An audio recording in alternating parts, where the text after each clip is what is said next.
Bonsoir, on va pouvoir commencer si vous voulez bien.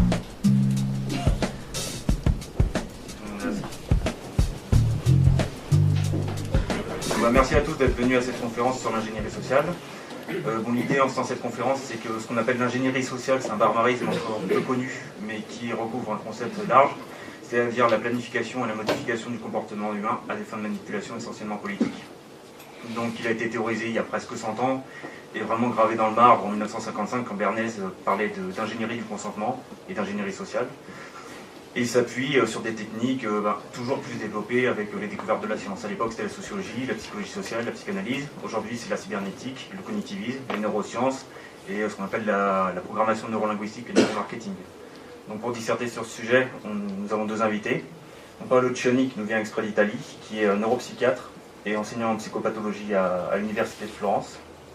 Donc merci. Et auteur avec son collègue Marco Della Luna, qui est avocat, d'un gros bouquin qui s'appelle Neuroesclave, technique et psychopathologie de la manipulation politique, économique et religieuse, et qui viendra disserter sur le terme du neuroesclavage. Et Lucien Seury, qui est, certains d'entre vous connaissent déjà, qui est auteur notamment de Gouverner par le chaos et Oliganarchie, qui lui traitera du neuropiratage, et qui ouvrira. Donc ce qu'on va faire, c'est qu'il y aura les deux conférenciers qui interviendront, et il y aura ensuite un échange avec la salle, mais après ces deux interventions. Je vous remercie. Bon.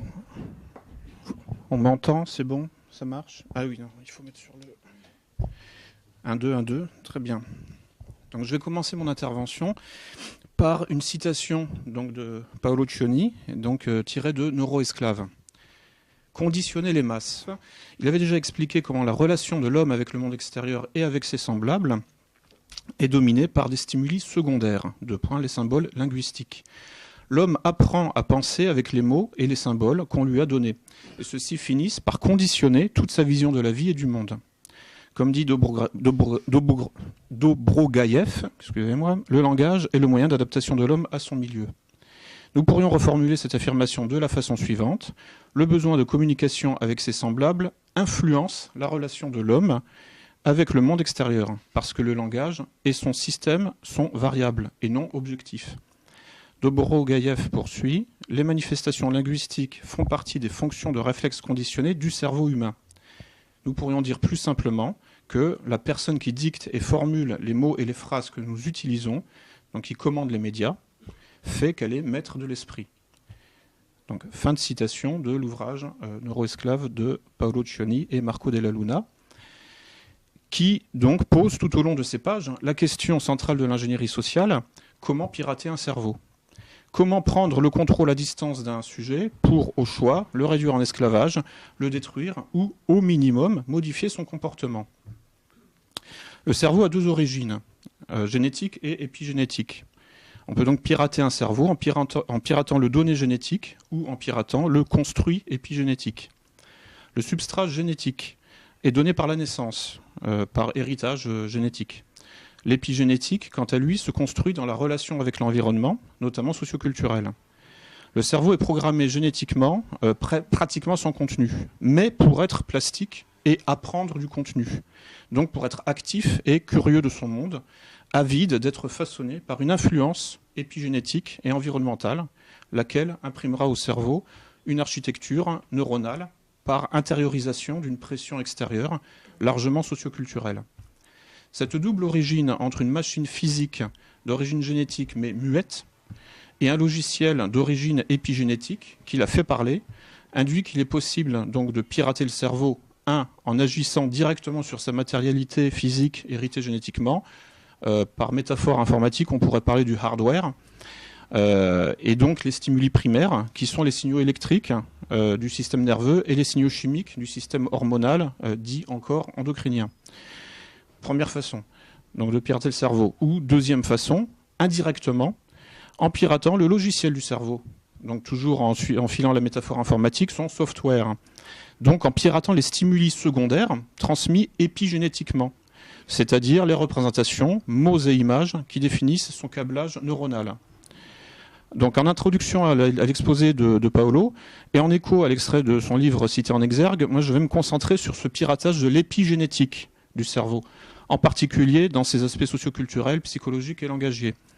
Donc pour illustrer mes propos par un exemple, je traiterai donc de la théorie du genre, ou qu'il faudrait sans doute renommer théorie de la confusion des genres, en tant que virus cognitif particulièrement puissant. Donc, comme le dit le célèbre pirate informatique Kevin Mitnick, le maillon faible dans tout système de sécurité réside dans le facteur humain. L'ingénierie sociale, qui vise de préférence les points de vulnérabilité des systèmes, consiste donc à pirater l'humain. C'est aussi ce que nous dit David Castonguay dans un mémoire de 2009 en criminologie à l'Université de Montréal et intitulé « Pirater l'humain », on pourrait dire sobrement intitulé « Pirater l'humain, l'analyse du phénomène d'ingénierie sociale ». On peut pirater l'humain de diverses façons, plus ou moins invasives. Dans le sillage du transhumanisme et de l'humain augmenté par la technologie, le biohacking travaille à bricoler l'ADN ou les cellules, quand le body hacking se consacre aux modifications corporelles, prothèses et implants électroniques divers. L'objet de notre étude ici, ce soir, consiste plus précisément à pirater le psychisme humain, donc pirater le cerveau, donc ce que j'appelle du neuropiratage, sur le modèle du neuroesclavage. Donc les implants ici sont cognitifs, ce sont des conditionnements. Il y a deux grands types de conditionnements, au sens de Pavlov et au sens de Skinner. Bon, je n'entre pas dans les détails parce que ce qui m'intéresse, c'est leur point commun. Les deux types de conditionnement se modélisent par une formule informatique très connue, très célèbre, dont l'acronyme est IFTTT, qui signifie en anglais if, this, then, that, et donc en français si ceci, alors cela. Donc cet algorithme élémentaire que l'on rencontre dans un langage de programmation informatique simple comme le BASIC, pour ordonner un comportement à la machine, c'est la racine de toute formule de tout conditionnement et de tout programme comportemental qui associe une donnée contextuelle, un stimulus déclencheur, un trigger en anglais, avec une instruction comportementale, une action. Cette articulation entre un déclencheur contextuel et une action en réponse reproduit un clivage intérieur-extérieur, entrée-sortie, input-output, et constitue le principe du feedback et de l'échange d'informations selon une boucle de rétroaction entre un système comportemental, cybernétique ou vivant, et son environnement. Donc, en quelque sorte, c'est une espèce de simulation de l'être vivant. Vu sous cet angle behavioriste, le psychisme humain ne se distingue pas substantiellement d'une machine. Les deux sont composés de variables et de constantes qui échangent de l'information avec leur environnement. Le neuropiratage du cerveau consistera à isoler les constantes, c'est-à-dire les programmes, les routines, les algorithmes, les structures, les habitudes, les habitus, éventuellement en sociologie, donc les traditions en quelque sorte, pour au choix les observer simplement, on peut appeler ça du vol de données, ou les réécrire, piratage d'influence, ou encore pour les détruire, tout simplement. Il y a deux étapes dans le neuropiratage épigénétique, le hameçonnage et le conflit triangulé.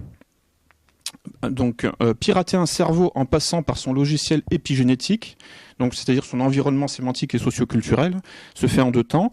1. Contourner les mécanismes de défense pour s'introduire dans la machine furtivement. 2.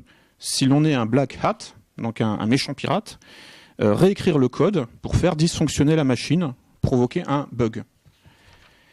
Dans un premier temps, pour qu'il y ait piratage effectif, donc furtivité du viol, les apparences du non-viol et du respect de l'intégrité doivent être respectées.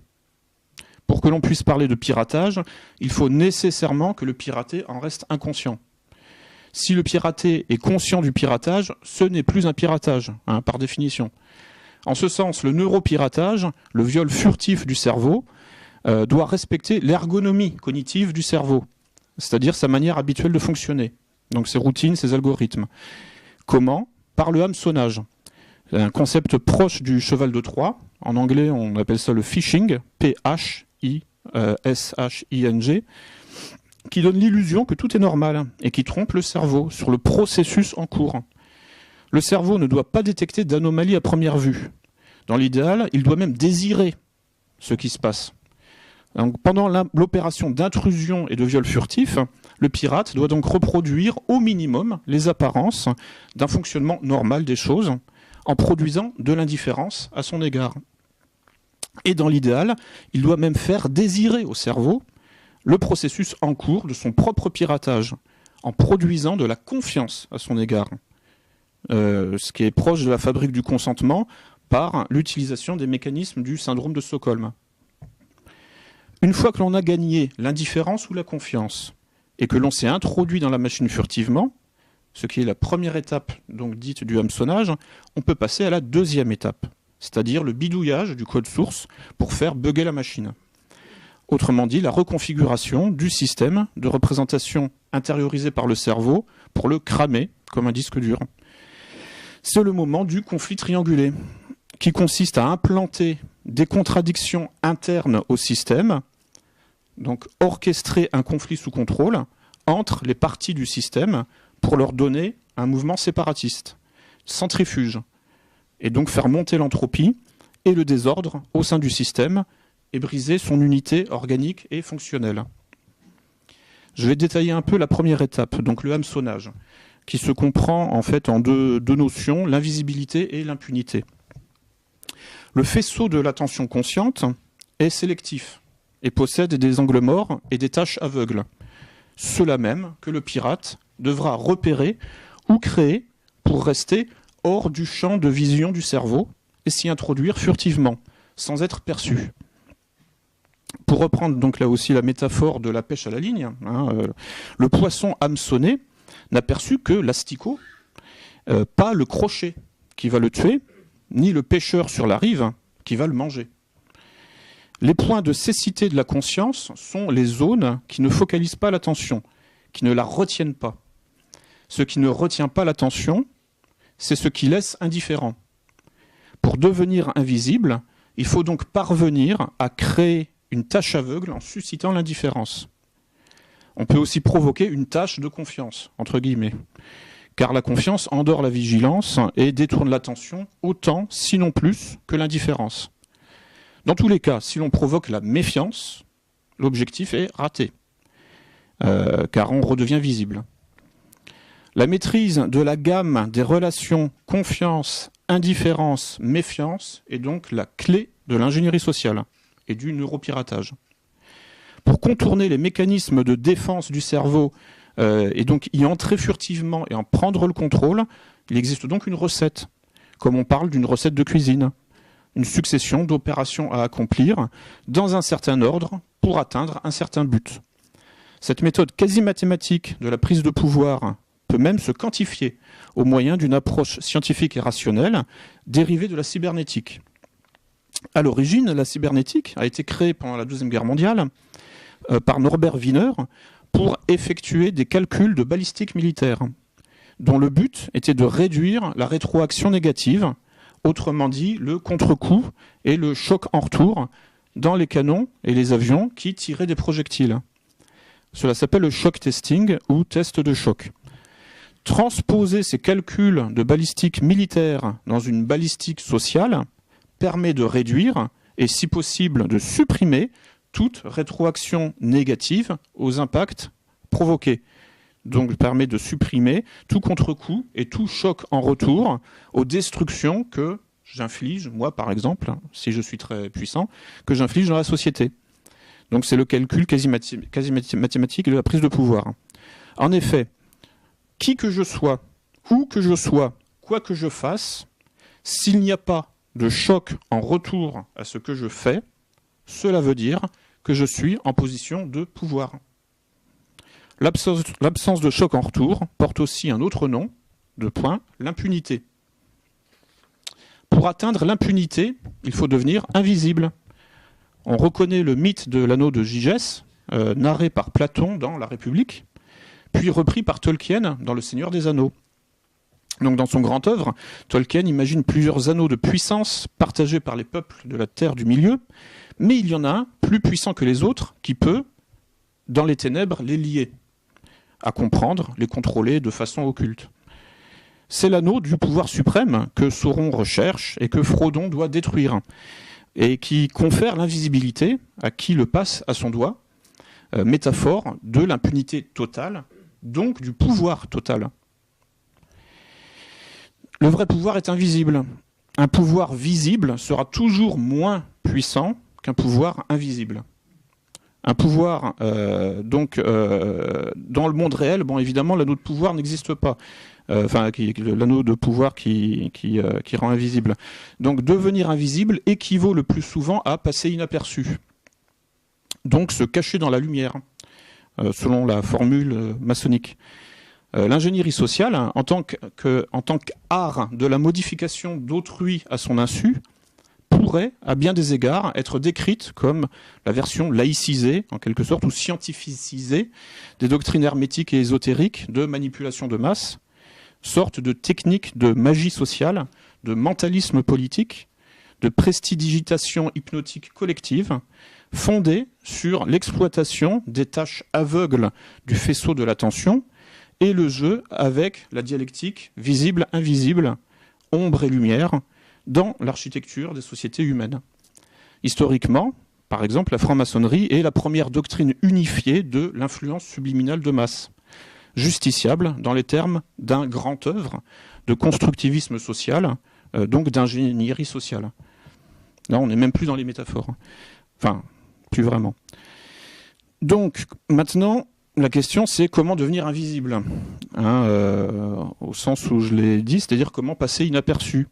Comment se cacher dans la lumière, c'est-à-dire comment atteindre l'impunité en toutes circonstances, donc comment prendre le pouvoir et exercer une emprise totale sur autrui.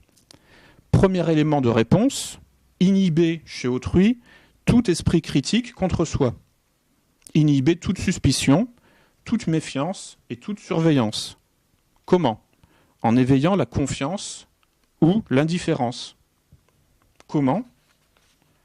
En se faisant passer pour une victime, de sorte à inhiber tout procès d'intention à son égard. Donc pour en finir avec les chocs en retour, rien de tel que de se faire passer pour une victime, un être en position de faiblesse, donc incapable de faire du mal, de commettre une violence, une violation, un viol. De fait, qui dit piratage, dit viol furtif, donc invisibilité du violeur, ou du moins inattention portée au violeur. La maîtrise de la focalisation de l'attention du cerveau, c'est-à-dire la maîtrise de la gamme des relations de confiance, indifférence, méfiance, c'est donc absolument central. Cette maîtrise de l'attention possède une base émotionnelle et qui est structurée par des rôles à jouer et des places à occuper dans la fantasmatique sociale. Ces rôles et ces places définissent des situations archétypales de groupe qui obligent à adopter tel ou tel comportement par rapport à la place occupée par les autres. Apprendre à installer ce genre de situation obligeante pour manipuler autrui, en le forçant à s'engager dans un comportement, est un chapitre de la psychologie sociale et de la dynamique des groupes. Comme nous l'apprennent les auteurs du petit traité de manipulation à l'usage des honnêtes gens, Robert Vincent Joule et Jean-Léon Beauvois. Dans cette perspective, l'implémentation de la figure d'analyse transactionnelle appelée triangle Karpman, dite aussi triangle dramatique, d'après Stephen Karpman en 1968, est l'une des plus connues. Le triangle dramatique de Karpman consiste à réduire le discours politique à 3 places. Le bourreau, la victime et le sauveur. Si le neuropirate ne parvient pas à susciter l'indifférence simple, il doit donc impérativement susciter la confiance, en occupant la place de la victime ou du sauveur, ou du sauveteur. Tout individu ou tout groupe social qui réclame à corps et à cri le statut de victime ou de sauveur est donc en train de mettre en place un triangle de Karpman. Le discours de la minorité persécutée s'inscrit dans ce dispositif et constitue un outil de neuropiratage, un hameçon efficace pour endormir la méfiance. Quand le statut de victime ou de sauveur est acquis par l'un des acteurs de la situation, conduisant à ce que les autres acteurs ne se méfient plus de lui, la victime ou le sauveur peut alors, enfin celui qui occupe la place de la victime ou du sauveur, peut alors commencer à détruire les autres furtivement, sans même que ces derniers ne soient en état de comprendre ce qui se passe exactement. Violer et détruire le cerveau furtivement suppose donc de le faire entrer dans un conflit triangulé, dont la structure est un duel entre deux acteurs, supervisé et orchestré par un troisième acteur. Il s'agit donc d'une mise en scène d'un conflit entre deux parties, mais sous contrôle d'une troisième partie, dont le travail consiste à lancer puis entretenir le conflit depuis sa position située hors du faisceau de l'attention. Pour rester inaperçu, hors de l'attention, le sommet du triangle, qui organise le conflit, devra produire de la confiance ou de l'indifférence à son égard en occupant la place de la victime ou du sauveur. Puis, il devra faire monter la méfiance entre les acteurs qui occupent la base du triangle en les décrivant comme des bourreaux mutuels pour générer un conflit entre eux, ce qui revient à les faire entrer dans une rivalité mimétique, au sens de René Girard. C'est la deuxième phase du piratage, celle-là, qui consiste à inoculer dans les cerveaux un virus mortel séparatiste, en quelque sorte, en introduisant des contradictions internes dans le système cible jusqu'à provoquer la rupture des parties en présence. Je vais maintenant détailler la structure que doit adopter le virus. Donc, le virus épigénétique adopte toujours la forme d'une propagande de guerre. Autrement dit, un conflit triangulé. C'est-à-dire une rivalité mimétique orchestrée, une tension stratégique et sous contrôle. Après avoir gagné la confiance ou l'indifférence du cerveau, pour le tromper sur l'identité de son ennemi, on peut donc le pirater furtivement et lui injecter le virus qui va le faire dysfonctionner. Donc, augmenter ses contradictions internes, son entropie et son désordre. Pour savoir comment faire dysfonctionner le cerveau, il faut déjà connaître son mode de fonctionnement normal. Les sciences cognitives montrent que le cerveau fonctionne normalement par héritage mimétique de stéréotypes. Autrement dit, le cerveau fonctionne par hiérarchisation, imitation, modélisation. Chercher à empêcher l'une de ces trois activités, c'est chercher à empêcher le fonctionnement normal du cerveau.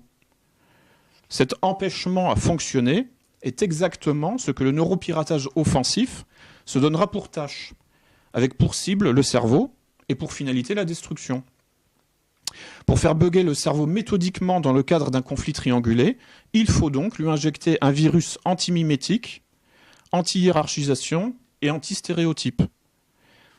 Alors je vais faire un point sur les trois modes de fonctionnement du cerveau.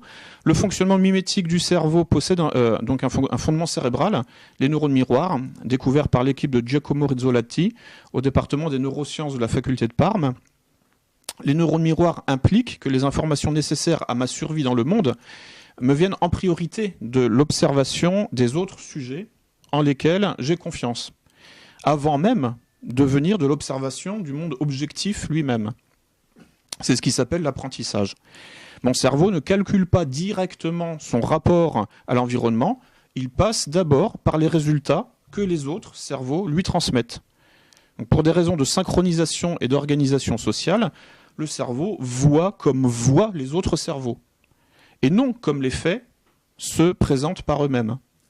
L'étude des neurones miroirs a montré que le cerveau donc, apprenait les informations nécessaires à son adaptation environnementale par imitation d'un père, ce qui suppose déjà que ce dernier en sache plus et surtout soit reconnu comme tel et soit pris comme référence. Exemple à suivre, modèle à copier. Bref, comme un aîné et un support d'appariement et d'imitation stéréotypée. Donc on se reportera toujours à René Girard ainsi qu'aux recherches de Luc Laurent Salvador, moins connu, mais très intéressant aussi. Avec le mimétisme, le cerveau fonctionne de manière sélective, discriminante et hiérarchisée. La perception, la mémoire, le traitement de l'information sont sélectifs, discriminants, hiérarchisés. Les sciences cognitives, la phénoménologie de la conscience et les diverses théories de l'attention ont analysé ce qui relève en fait de l'évidence, à savoir que la perception et le faisceau de l'attention sont perspectivistes et s'exercent toujours depuis un angle particulier, partiel et non global.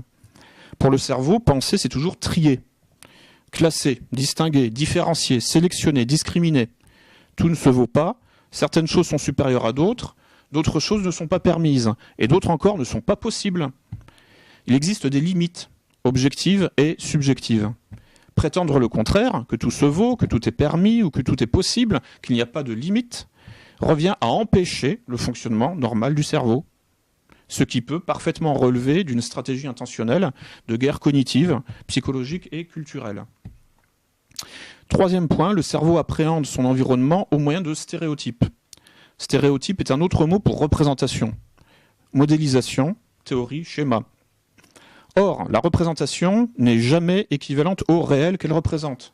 La carte n'est pas le territoire, voir Korzybski et la sémantique générale. Le réel, le territoire, est composé de nuances infinies. Alors, ce fut l'objet de la peinture impressionniste, par exemple, que d'essayer de rendre compte de ces nuances infinies.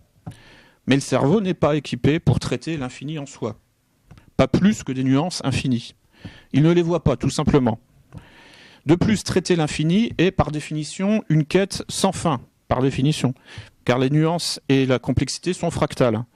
On les retrouve à toutes les échelles d'observation, comme des poupées russes emboîtées. À un moment, si l'on veut simplement agir, il faut donc s'arrêter sur une portion de réel et sur une version provisoire de sa représentation, ce que l'on appelle une théorie. Une théorie est toujours approximative, hypothétique. Une représentation est toujours une simplification. L'erreur fait partie des conditions de la vie, écrivit Nietzsche dans Le Gai Savoir. Le cerveau étant incapable de traiter le réel et ses nuances infinies directement, il doit donc nécessairement passer par des représentations schématiques, des modélisations, des théories, des stéréotypes simplificateurs qui ne retiennent que les grandes lignes.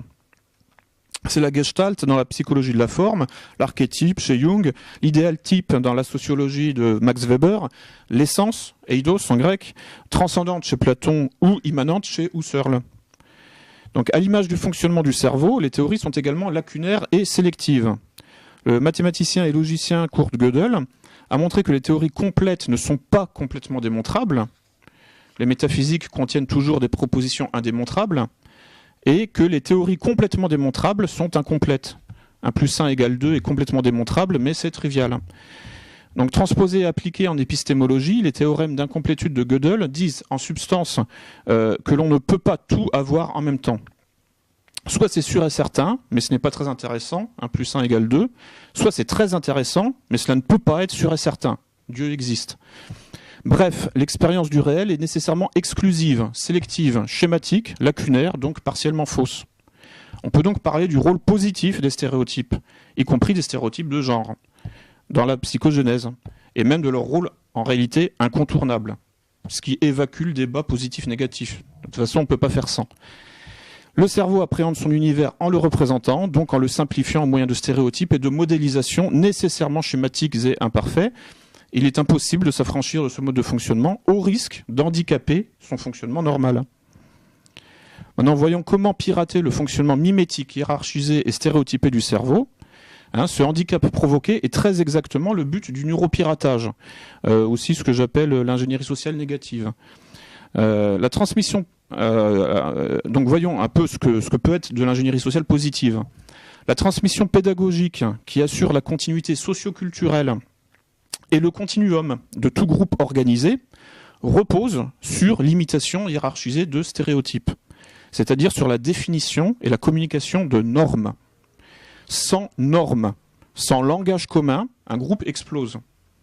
Pour désorganiser un groupe et le détruire à terme, il faut donc briser son continuum en brisant sa capacité à l'imitation hiérarchisée de stéréotypes et à la communication de normes. Ces contraintes structurelles du système nerveux central font que l'égalitarisme, c'est-à-dire l'interdiction de hiérarchiser les valeurs et les êtres en fonction de stéréotypes, aboutit à plonger le cerveau dans un état d'incapacité au mimétisme, à l'apprentissage et à la socialisation normative. Le relativisme qui en résulte induit la paralysie du cerveau et du jugement et provoque de l'inhibition comportementale à caractère autistique. Les pédagogies modernes dites anti-autoritaires, qui prétendent lutter contre les stéréotypes de genre par exemple, ou niveler la hiérarchisation nécessaire entre le maître et l'élève, le parent et l'enfant, sont en réalité pathogènes, ralentissent l'activité nécessaire de modélisation par laquelle le cerveau comprend son monde, et donc fabrique des enfants handicapés, hyperactifs, incapables d'imiter, d'apprendre, de se socialiser par l'intériorisation d'une norme comportementale. Et donc qui deviennent généralement ensuite des pervers sociopathes ou toxicomanes, individualistes, des libéraux libertaires, dénués du sens collectif le plus élémentaire. Pour faire dysfonctionner le cerveau, il faut donc lui inoculer un virus incapacitant qui va le faire bugger, en lui interdisant l'opération mentale de l'imitation hiérarchisée et stéréotypée, ce qui lui barrera mécaniquement l'accès à l'acquisition et au traitement de nouvelles informations. L'idéologie de la confusion des genres, impliquant la confusion des générations, qui cherche à empêcher, voire interdire l'imitation hiérarchisée de stéréotypes, fondateur pour l'identité, et qui rabat tout sur le choix individuel, est le virus mental prototypique à injecter au cerveau pour le faire dysfonctionner. Dès lors qu'il n'y a plus de normes, il n'y a plus de structure, il n'y a plus de forme fixe. Et donc on tombe dans la société à l'état liquide dont parle Zygmunt Bauman, sociologue. Évidemment, un cerveau en bonne santé refusera de se laisser infecter par ce virus individualiste, nivelant et dissolvant, et développera des défenses immunitaires s'il sent qu'il est attaqué. Pour que le cerveau ne se sente pas attaqué et qu'il accepte de se laisser contaminer, il faut donc que la menace ne soit pas perçue. Le virus mortel doit même être perçu comme salutaire. C'est le rôle du hameçon. Le faux bien pour un vrai mal. L'appât présenté par un ennemi ayant gagné notre confiance, car il occupe la place de la victime ou du sauveur, ou ayant gagné l'indifférence, car il occupe un angle mort du faisceau de l'attention du cerveau, ou qu'il est caché derrière une tache aveugle. Je vais décrire plus avant la morphologie antinormative du virus. Le fonctionnement normal du cerveau donc est normatif. Le virus cognitif mortel doit donc être antinormatif.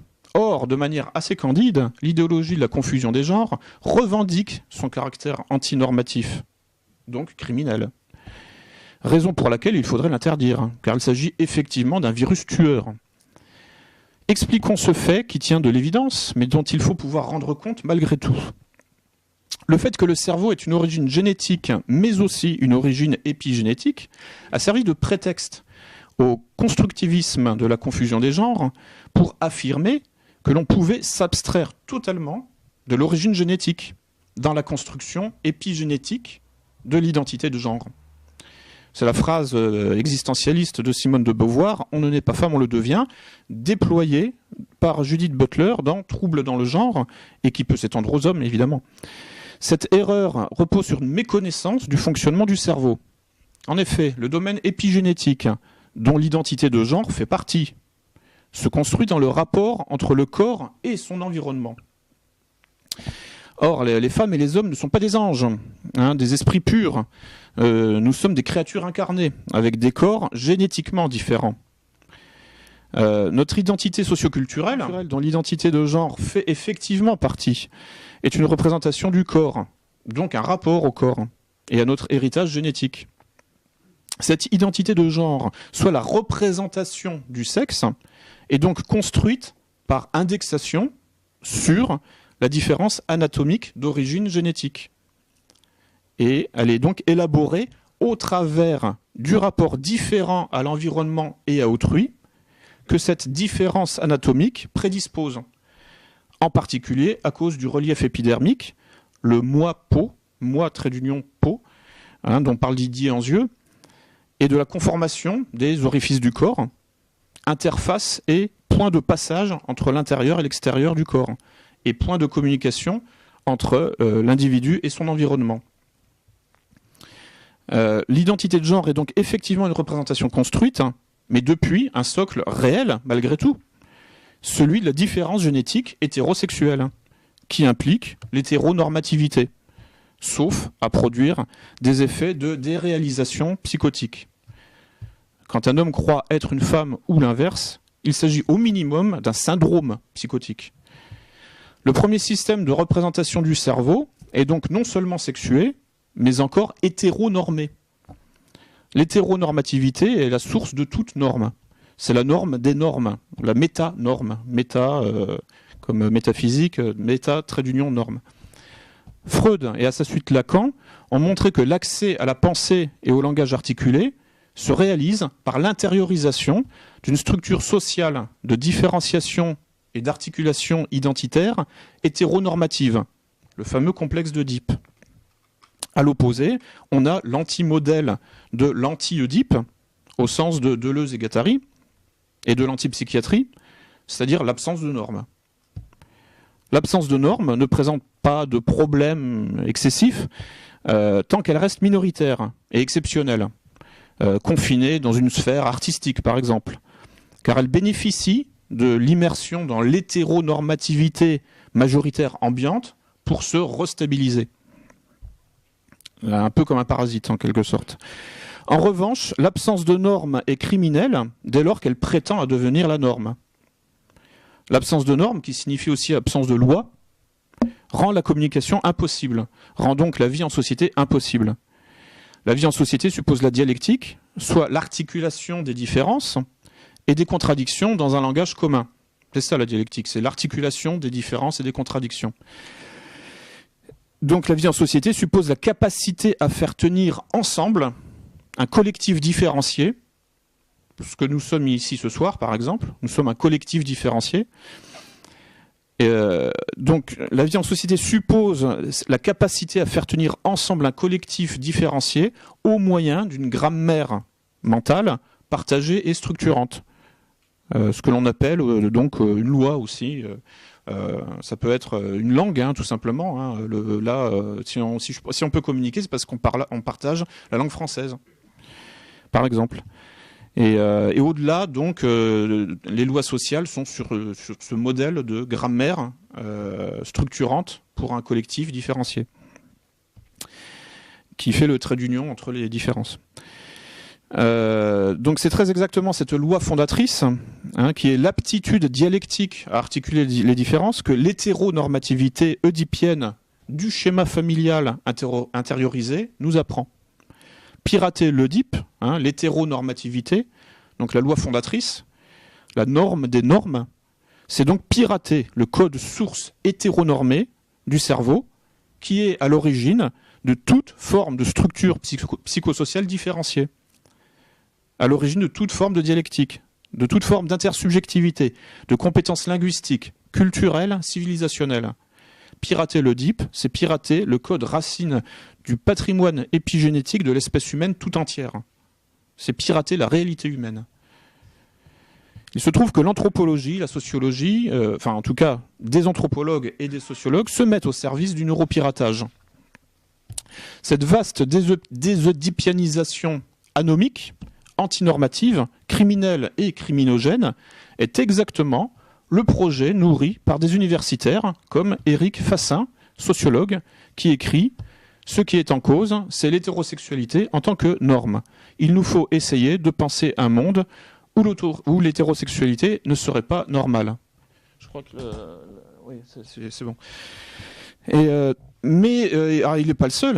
Il y a aussi Ruven Augian, directeur de recherche au CNRS, qui dit je ne vois aucun inconvénient à la polygamie, ni à l'inceste, ni au mariage avec les animaux s'il y a consentement mutuel. Ce qui est plus compliqué avec les animaux, il le reconnaît lui-même, au moins il a cette sagesse, ce reste de conscience, de lucidité. Loin de s'achever aujourd'hui, les politiques minoritaires ouvrent une brèche dans laquelle il importe de s'engouffrer pour repenser l'ordre sexuel et social. Voilà. Pimpon. Voilà. C'est à ça que ça me fait penser. Ou comme donc l'anthropologue français reconnu au niveau international et médaille d'or du CNRS, Maurice Godelier, qui, en soutien à la confusion des genres et au pseudo-mariage homo, qui est donc un ancien assistant de Claude Lévi-Strauss, et qui affirme dans ses interventions depuis plusieurs années que le complexe d'Oedipe peut être transgressé sans dommage pour l'individu et la société. Godelier attaque donc la famille et ses déterminismes structurants pour lui substituer un principe de choix individuel proche des théories libérales de l'autofondation, le self-made man, etc. Ce faisant, il attaque le fonctionnement normal du cerveau, imitation hiérarchisée de stéréotypes, ainsi que le principe de socialisation réaliste de l'Oedipe qui en dérive. Donc tolérer la frustration, apprendre la jouissance partielle, la gratification différée, la sublimation, la patience, le travail. Je développe ça un petit peu après. Et donc court-circuiter tout ça pour leur substituer le déchaînement individualiste du principe de plaisir immédiat et du délire de toute puissance qui va avec. Toute la gamme des pathologies borderline et à limite apparaît quand le principe de réalité vacille et que le principe de plaisir et sa fantasmatique libérale libertaire envahissent le psychisme.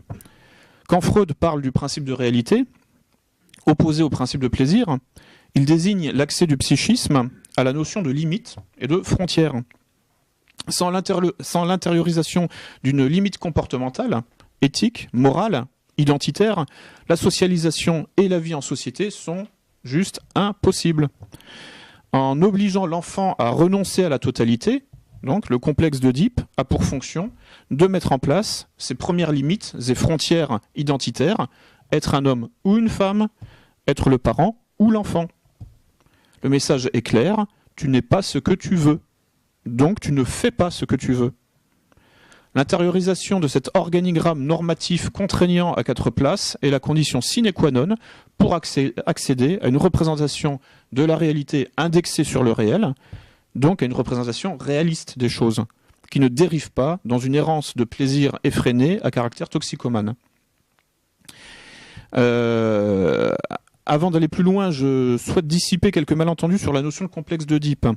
Contrairement à un malentendu courant sur cette notion, le bébé n'a pas envie de coucher avec sa mère. Cela pour une raison très simple, le bébé ne sait même pas que c'est sa mère, ni a fortiori qu'il soit possible de coucher avec qui que ce soit. Le bébé perçoit confusément quelque chose qui lui fait du bien, et il veut rester collé à ce quelque chose qui lui fait du bien, parce que ça lui fait du bien, tout simplement. Or, la socialisation du bébé, son entrée dans le monde et la vie sociale normale, requiert nécessairement qu'il se décolle de ce quelque chose qui lui fait du bien. Donc il défusionne à un moment du giron maternel. C'est le rôle du père, d'introduire le bébé à tout ce qui constitue une altérité à ce monde primitif et fusionnel de la mère. Un échec dans ce processus de socialisation dialectique hétéronormatif, et c'est l'entrée dans la psychose. Une définition claire, la plus claire possible que j'ai trouvée de la psychose, c'est le flou identitaire. Or, l'échec dans l'accès à l'hétéronormativité, échec qui signera l'entrée dans la psychose et le flou identitaire, peut être provoqué volontairement par un piratage du mécanisme oedipien. Donc la construction hiérarchisée, mimétique et stéréotypée de la réalité est impossible si des différences et des limites identitaires fixes ne sont pas clairement posées, condition de la stabilisation des choses. Le psychisme doit donc apprendre à se discipliner et à observer des limites. Je suis un homme, pas une femme. Je suis un parent, pas un enfant. Dans son expression la plus simple, le complexe d'Oedipe est donc le processus par lequel on apprend à supporter la frustration et à renoncer au tout de suite. En 4 mots, l'Oedipe, c'est renoncer à la totalité. C'est l'étape éducative par laquelle le cerveau doit passer pour tolérer que la satisfaction des désirs ne soit pas immédiate et complète. Ce mécanisme psychosocial porte un autre nom, c'est donc la gratification différée en français, en anglais delayed gratification. Donc ce mécanisme donc, de la gratification différée n'est pas naturel, comme le prouvent les hurlements du nourrisson dès qu'il est frustré, car lui veut encore tout de suite. Cette faculté à renoncer au caprice doit être apprise, car c'est la condition de toute socialisation humaine normale. La socialisation consiste à supporter de ne jouir que partiellement et non complètement, et à sublimer le désir en acceptant de différer sa satisfaction dans le temps, ce qui introduit à la capacité de travail. Le travail est synonyme de patience, donc d'intériorisation du mécanisme de gratification différée. C'est donc la maîtrise des instincts et du tonus émotionnel, le contrôle des humeurs. Pour détruire une société de manière indirecte, en faisant du neuropiratage et de l'ingénierie sociale négative, il suffit dès lors de la désœdipianiser, de sorte à transformer tous ces sujets en individus immatures et narcissiques, tels des enfants hyperactifs, incapables de patience, de concentration et de travail, inaptes à différer la gratification, qui deviendront des sociopathes pervers, impulsifs, incapables de se contrôler, voire de simples autistes incapables de mimétisme. La modélisation la plus compacte du complexe d'Oedipe est ce que Lacan a appelé la métaphore du nom du père. En clair, un objet abstrait, un mot, un signifiant, le nom du père, doit prendre la place d'un objet concret, le corps de la mère, en tant qu'objet du désir de l'enfant. Le premier objet de focalisation du désir infantile, le premier objet de l'attachement charnel du petit humain, est un corps protecteur et nourricier. La socialisation normale de l'enfant suppose qu'il renonce à fusionner avec cet objet réel et chargé d'émotions, son premier amour, entre guillemets, pour réorienter son attention et son désir sur un objet symbolique et abstrait, plus lointain et complexe. Ce faisant, donc le nom du père, ce faisant, il apprend à distinguer les choses et les mots, ce qui est la condition d'accès au langage et à la culture. Ce mécanisme est vécu comme un arrachement, un travail, une souffrance. De fait, il s'agit d'un déracinement du corps maternel pour un réenracinement dans le logos paternel et son quadrillage légaliste de l'existence. En effet, le giron maternel promet la satisfaction immédiate et complète du désir, c'est le monde du caprice. Or, il faut y renoncer pour apprendre à désirer un objet extérieur et purement mental, donc apprendre à désirer et à s'identifier à un discours, composé d'une matière sémantique rigide, obligeante et possédant force de loi et de grammaire. Donc passer de l'émotion charnelle à l'aridité du verbe et du concept, c'est le mécanisme même de la sublimation, qui est la condition d'accès à la compétence langagière, culturelle, idéale, et à la socialisation normale, c'est-à-dire hétéronormée.